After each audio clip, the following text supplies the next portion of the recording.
Então, existe uma outra biblioteca que se chama Seaborn, tá? Essa Seaborn, ela é uma biblioteca para visualização estatística, né, de dados, né? E ela é construída com base no Matplotlib, tá? Então, ela opera junto com o Matplotlib, mas ela produz gráficos específicos. Ela tem uma série de conjuntos de gráficos estatísticos, né? E com um visual também muito atrativo, tá? Que vocês poderão utilizar. Eu vou mostrar para vocês como fazer os mesmos gráficos que nós fizemos no Matplotlib, usando o pacote PyPlot, como fazê-los usando o Seaborn, para vocês conectar uma coisa com a outra, mas igualmente, se você estiver precisando de uma coisa mais sofisticada do que isso, tem a galeria, e você pode escolher, por exemplo, eu quero um violin plot, que me mostra ao mesmo tempo, né, a curva de distribuição de frequência com a média, mediana, né, aqui direitinho para várias, onde eu consigo enxergar o comportamento de distribuição de valores de várias categorias diferentes. Você pode usar. Eu quero um box plot. Eu quero aqui, que esse aqui que me dá 5 medidas estatísticas num lugar só, né? Primeiro quartil, terceiro, último, mínimo, máximo, primeiro quartil, mediana, terceiro quartil, e aí aqui o quartil superior, me dá aqui também um xizinho, ele põe um xizinho que é a média, e assim por diante, tá? Ele já detecta outliers também, então você pode estar aprofundando em cada um desses tipos de objeto, tá? Então, vamos lá. Esses mesmos que nós fizemos, linha, dispersão, né, barra, histograma, pizza, como é que nós faríamos ele usando o Seaborn? Vocês vão ver que é muito similar, só que eu vou chamar esse pacote, além de eu chamar o PyPlot, você faz o import do Seaborn também, ok? Aí, esse padrão você pode utilizar, porque assim como o PyPlot é importado SPLT, o padrão que se usa também é usar import Seaborn as SNS, e aí você chama os métodos dele de criação de gráfico a partir do SNS ponto alguma coisa, tá? Então, usa esse padrão, facilita bastante. Até quando você for buscar ajuda na comunidade, como todo mundo usa isso aqui, você pode chamar SNS ponto alguma coisa, já te ajuda a achar alguém que passou pelo mesmo problema que você está querendo resolver. Então, igualmente, aqui eu estou pegando o array Total Brasil, aqui eu estou pegando, né, o mês, por coluna 0, e aqui estou pegando a coluna 1, que é a quantidade de casos, convertendo para inteiro e dividindo por 1000 casos. Então, está em milhares, tá? Agora, olha a diferença. Ao invés de eu fazer, como no Pandas, que era PLT plot, tá? Aqui eu tenho que dizer que é um line plot, ok? Quando você fala isso aqui, então você vai chamar um método exclusivo do Seaborn para imprimir gráficos de linha, tá? Então, SNS line plot, aí você passa o eixo X, os valores aqui dos meses, né? No caso Y, os valores dos casos. A mesma lógica de marcador, o parâmetro é o mesmo, marker e line style, né? Você pode passar, e aí ele desenha, plinta o gráfico normalmente para você.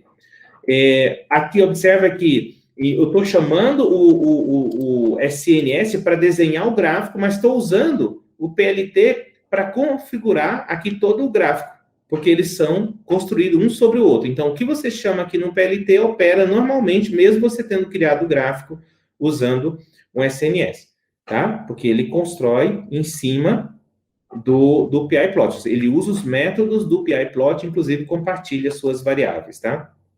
De memória.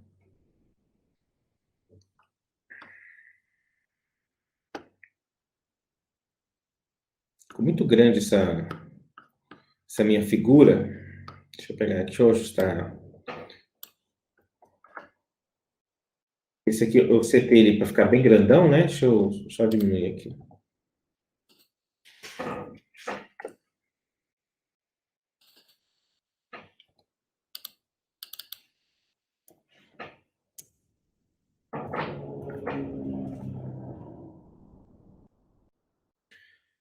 Ok. Para fazer um gráfico de barras, né? Você vai chamar bar plot, né?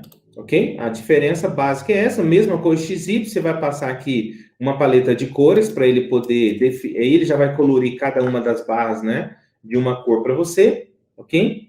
Aqui eu passei a variável, né? X.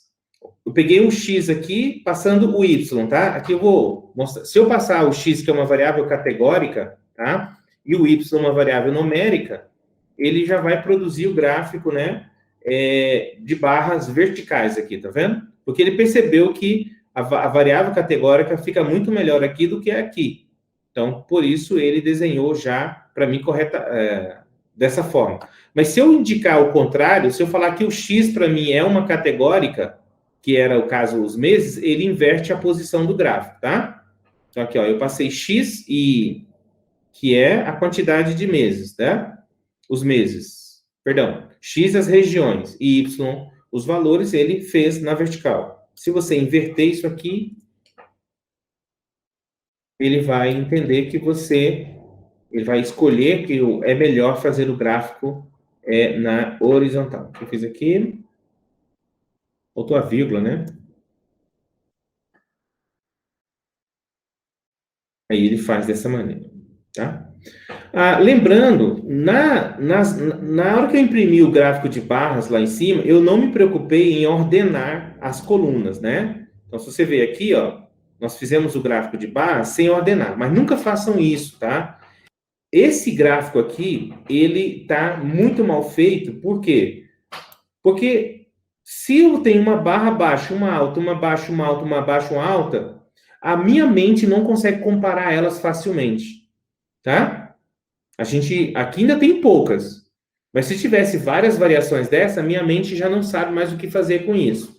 Então, se você estiver fazendo um gráfico de barras e é uma variável categórica que você está usando aqui, tá? Você deve ordenar o gráfico de acordo com o que você quer valorizar. Se você quer valorizar que algo está decrescendo ou qual é o maior, então você põe do maior para o menor. Então você vai pôr a barra maior aqui, depois a segunda menor e assim até a menorzinha do lado de cá. Porque você quer chamar atenção para esse ponto. Lembra que o nosso olho olha da esquerda para a direita, de cima para baixo. Então se você quiser valorizar aqui a informação, por exemplo, de quem ganha mais, você põe a maior aqui e decresce. Se você quer colocar o que custa menos, né? Qual o item que custa menos? Aí você coloca da menor para maior, porque você vai já chamar atenção para o que custa menos, tá ok? Então, aqui nesse gráfico que eu estou fazendo aqui no Seaborn, eu fiz esse procedimento de ordená-lo, né? Corretamente, porque sempre que vocês forem fazer, lembrem desse detalhezinho. Então, aqui, vou pegar aqui. Então, o que eu estou fazendo aqui? Olha, eu peguei e zipei, né, as duas variáveis, tá? Os meses, né, com a quantidade aqui separada por 1000, e eu mandei ordenar essa tupla usando essa função aqui, né, lambda. Então, a chave é uma função que pega a parte 1, tá ok? Que seria essa parte aqui, né, porque a 0 é o nome da região, a parte 1 desse array é o valor. Então, ele vai pegar esse 1 aqui para usar como chave de ordenação dessa tupla, tá ok? E aí eu estou chamando um reverso igual a true, porque eu quero que ele ordene em ordem decrescente. Então, como resultado, ele vai gerar um conjunto aqui, ó, de tuplas ordenadas. E aí eu faço um list comprehension para separar um do outro, para poder passar aqui como valores, tá? Então, esse aqui, tá vendo como é muito melhor de ler? Eu já sei que o sudeste é o pior caso, seguido do nordeste, do sul, do norte. E eu sei que norte e centro-oeste é a mesma coisa, com mínimas diferenças. Isso aqui eu consigo perceber, mesmo sendo mínima, que há uma diferença entre as duas, porque é barra. Se fosse uma pizza, já era. Ninguém conseguia enxergar isso aqui numa pizza, tá? Então, o quão diferente esses dois são, eu consigo perceber que há um pouco maior aqui, né? E aqui é um pouquinho maior, tá? Ok?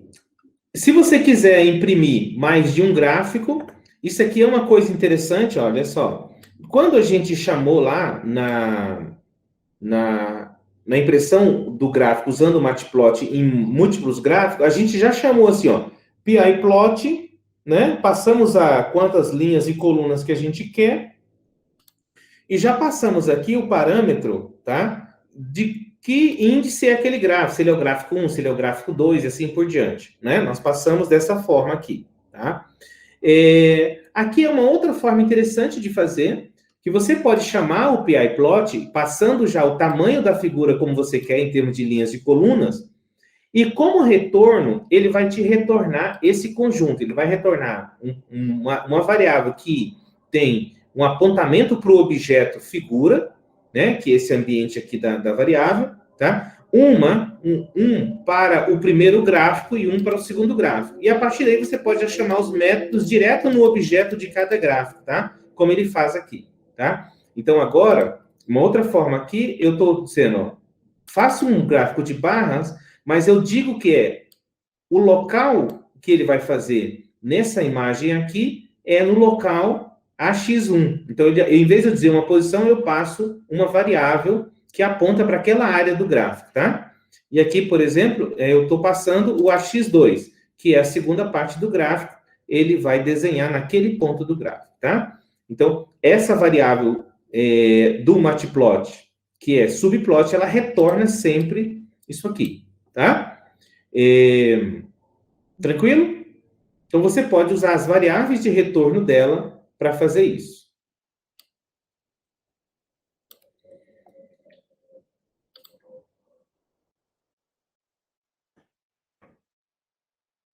Lembre sempre, se você tiver qualquer dúvida com relação a qualquer método, você pode chamar o método help, tá? Para poder acessar a documentação. Aqui, ó. Mas tá vendo o returns?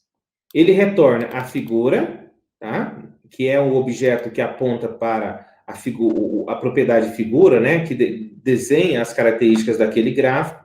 E os axes, né? Que são cada uma daquelas posições onde um gráfico será inserido, tá bom? Ok? Ele traz um array de axes. Se você falar que é um gráfico 3x3, ele vai trazer um array com 9 valores desse, e você pode manipular cada um deles individualmente, tá? Aqui, ele transformou o array, perdão, aqui, ó, ele recebeu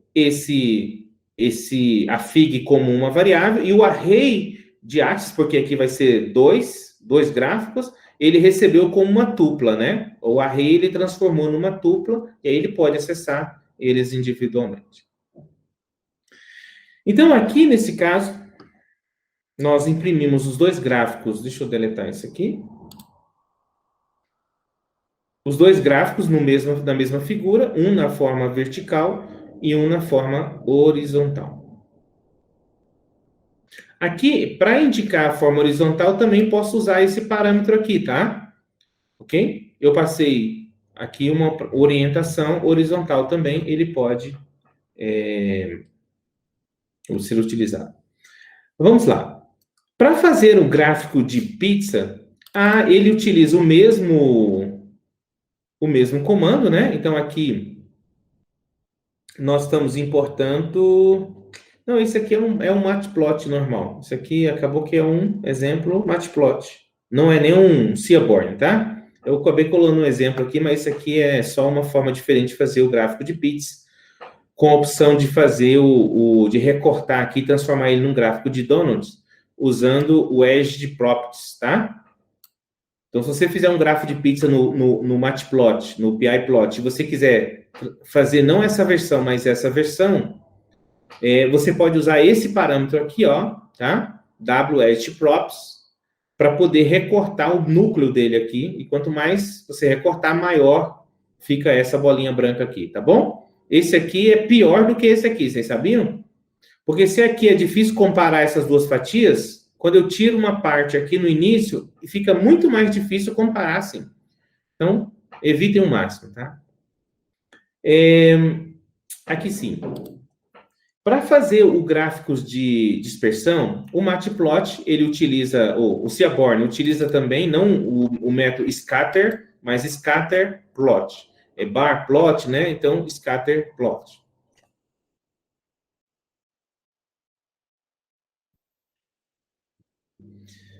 Deixa eu aumentar o tamanho dessa figura. Tá muito... Deixa eu colocar, ficou muito apertadinho os gráficos aqui.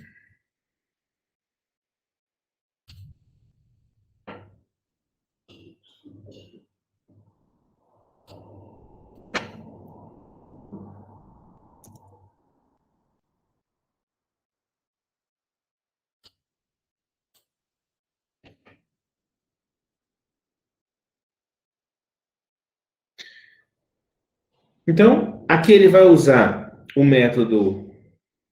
Separar aqui para ficar mais fácil disso. Aqui não, é só a parte dos dados, né? Aqui eu estou pegando 3 arrays, né? A variável 1, que é a quantidade, né, de casos. Estou aplicando um log nela para aproximar um pouco as distâncias entre os pontos. Aqui eu estou pegando a quantidade de óbitos, também aplicando um log. E eu estou pegando aqui as colunas totais para gerar um label, ok? Esse label a gente vai utilizar para dar nome a cada uma das bolinhas aqui, tá? No gráfico, usando o Seaborn. Então, basicamente, ele está fazendo a mesma coisa, criando os subplots, e para cada um desses desses axes aqui, ele vai desenhar um gráfico, tá? Então, aqui no primeiro, a gente está desenhando um scatter plot, né? De casos versus, né, óbitos, ok? E aqui no axis 1, ok? Esse primeiro gráfico aqui, ok? E aqui eu estou desenhando o outro, só que aqui eu vou usar um recurso adicional que o Seaborn traz, que é o desenho da linha de correlação, tá? Então, aqui eu desenhei o gráfico, coloquei um título, tá ok? Aqui nós estamos setando o título direto no Axis, tá? No Axis 17Y Label, muda um pouquinho, né? Em vez de PLT, X label, Y label, eu estou setando, eu estou chamando o método X do Axis, né? Setando o valor diretamente, tá? Outra forma. Nesse caso aqui, olha, nós estamos fazendo um for para cada um daquele, aqui eu zipei os labels com X e o Y, e para cada encontro de X e Y, nós estamos inserindo um objeto do tipo annotated, que é justamente o valor desse estado aqui, ó, né? A sigla do estado do lado da bolinha. Tá? Então, esse for, ele serve para isso. Estou usando o axis, o método annotate dele, para desenhar o texto ali naquele ponto. Tá? Aqui, a partir daquele ponto, ele ajusta 5 para mais, 5 para menos aqui, né? De acordo com a posição que você quer aqui. Então, ele adiantou 5 aqui, né? Para poder gerar uma posição melhor, para ele não ficar em cima da bolinha, tá? Aqui nós estamos fazendo o segundo. Esse segundo, eu, em vez de chamar um scatter plot, eu chamei um outro chamado, né, reg plot, que ele faz o scatter já com uma regressão linear para tentar escrever a linha de relação, de correlação entre eles, tá? São duas formas. O matplot não tem esse método, isso aqui é um método criado no Seaborn sobre o matplot, tá? Então aqui é a mesma coisa, estou só setando o nome dos eixos. Estou anotando também, colocando os labels aqui de cada um dos pontinhos usando esse for, tá bom? E aqui mostrando o gráfico. Então, aqui é o método scatterplot e esse aqui é o regplot, desenhando já a correlação aqui entre elas, tá? É muito útil quando você quer avaliar se duas variáveis são correlacionadas ou quer demonstrar alguma dependência entre elas, tá?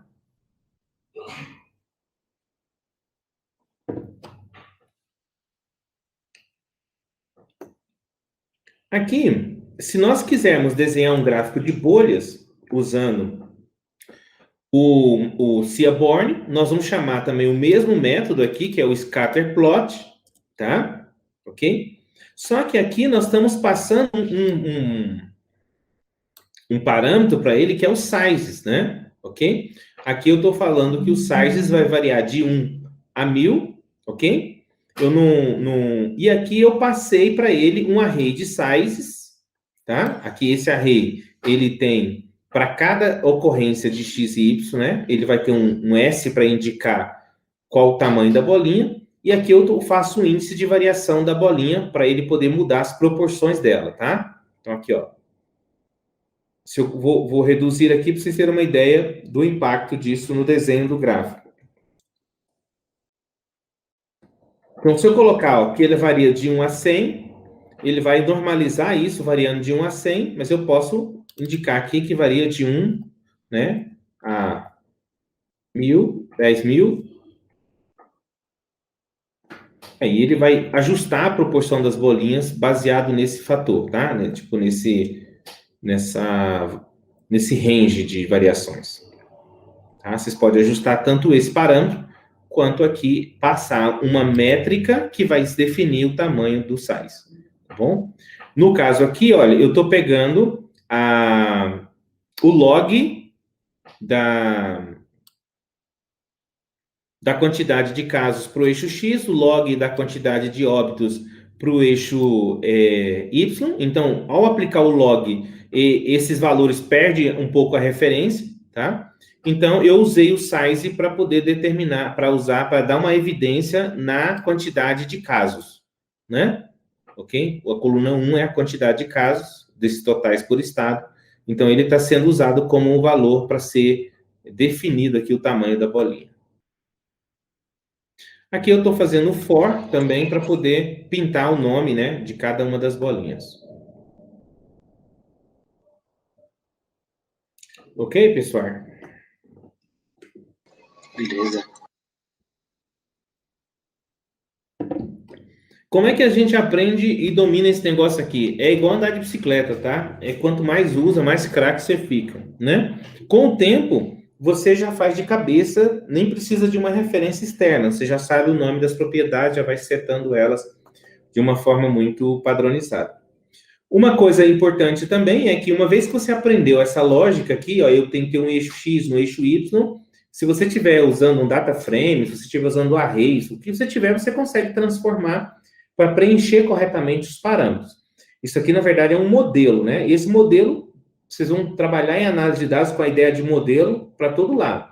Se um modelo de visualização de dados, você tem o parâmetro X, o parâmetro Y, o parâmetro size, o parâmetro color e assim por diante. Você está preenchendo os dados e o modelo se desenha.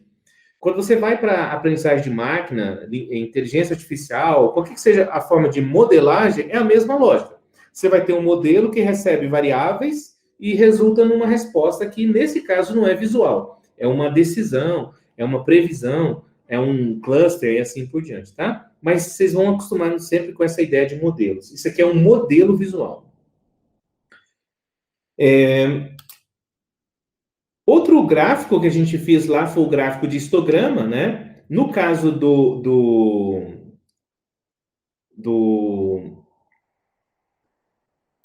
PI plot, nós chamamos a função, como é que foi o nome dela? Ist, né? Vou pegar aqui, o nome dela foi ist. Cadê? Aqui. Nós usamos o ist, né? Nesse aqui, no Seaborn, ele chama distplot, tá? Que é um de distribuição. Então, ele tem um nome de SNS distplot, né? Que é distribuição plot, tá ok? Então, ele é o gráfico, ó, ele desenha, né? O gráfico de distribuição, ok? Então, aqui eu estou passando já o array de casos por 100 mil, já normalizados, né? Em 100 mil, em 100 milhares, né? 100 milhares, isso. E aí eu estou usando, e ele desenhou o histograma para mim, né? É mais bonito do que o histograma padrão lá do Matplotlib, naturalmente. Os gráficos do Seaborn já nascem mais bonitos. Com pouco ajuste, ele já fica bonitão, tá? Igualmente, se nós quisermos desenhar o mapa de calor, lá nós tivemos que usar o ImageShow, IMGShow, mas no Seaborn ele tem um método próprio para heatmap, tá? Ok? E aí é muito mais fácil de usar, porque lá naquele eu tive que fazer um método para que ele pudesse imprimir aqui os nomes das regiões, o nome dos meses direitinho. No caso do Seaborn, ele já faz isso para você. Então, eu tenho aqui, né, os dados, que aí é a matriz só com os valores numéricos. Eu tenho aqui a região, né, que é os labels dessa coluna de regiões. Um outro array com os nomes dos meses. E quando eu chamo o método do heatmap, eu já passo tudo, né? Aqui eu passei, ó, dados. Eu disse que o X, stick labels, vão ser os meses. Ele vai descrever os meses aqui. Eu digo já para ele que o Y, stick labels, é regiões. Ele já vai colocar o nome delas aqui, ok? E assim por diante. Eu posso setar os demais, chamar o show. Ele já desenha esse lindo mapa de calor com muito menos esforço, tá bom? Então, naquele exemplo, a gente mostrou para vocês que é possível fazer no PyPlot, mas você sempre tem que procurar conhecer aí o que tem já pronto de modelos para você não reinventar a roda. Às vezes você tem um gasto de energia tremendo, mas já existe uma solução pronta, tá? Então, no caso do Seaborn, ele tem na galeria dele um monte de gráficos muito sofisticados e já com uma excelente aparência. Então, se você for escolher, primeiro, dá uma olhada no Seaborn, se já tem um gráfico que você precisa. Se tem, você utiliza o modelo que está aqui, tá? Para você gerar o seu, já economizar esforço de embelezamento de gráfico ou de preenchimento de componente visual no gráfico, na força bruta, porque ele já tem pronto. Se você não achar aqui, dá uma olhada na galeria do próprio Matplot, para ver se você já não acha uma forma que alguém já desenhou melhor que atende a sua necessidade. Aí, se não achou, aí você vai lá e martela um dos modelos básicos até chegar no ponto que você quer, para ressaltar aquela informação que você quer valorizar. Tá bom? Então, aqui, o heatmap desenhou um belo aqui, mapa de calor para mim. Nesse caso aqui, ele está usando o mesmo... aqui está usando heatmap, deixa eu usar aqui o FMTD. Vamos usar um outro padrão de cores aqui, né?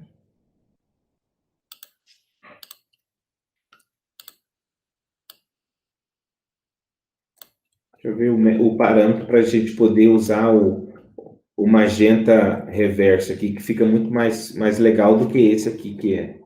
Embora esse aqui tá mais aceso aqui do que aqui tá apagadinho, né? Eu gosto do outro que valoriza mais. Deixa eu pegar aqui. Então, vamos ver o parâmetro que a gente precisa setar.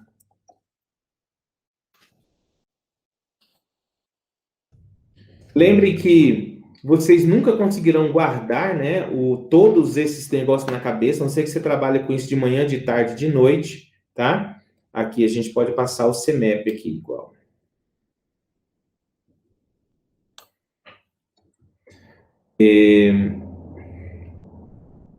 Então, aqui eu vou passar o CMAP para ele como parâmetro. Vamos ver aqui, primeiro passando aqui. Só que nós usamos o reverso, né? Magma R. E aqui, por exemplo, eu não me lembrava como passar o parâmetro. O que eu fiz? Eu vim no Help. Aí você olha com atenção a documentação, ela vai explicar aqui para você, né, quais são os parâmetros de entrada, geralmente, e se tiver algum retorno, ele vai dizer o que volta como saída, tá? Então, aqui você pode usar. Então, a gente viu que tem o parâmetro CMAP, e por isso nós utilizamos ele para especificar o mapa de calor que a gente queria. Use isso a favor de vocês, tá? O mesmo mapa de calor agora aqui, printado por estados, tá? Aqui eu já tinha passado o Magma R, tá? Ele já fica muito mais bonito, com muito menos esforço. Ok? A gente olha aqui, você já vê, ó, São Paulo foi o pior caso aqui, né? E você detecta onde teve problemas.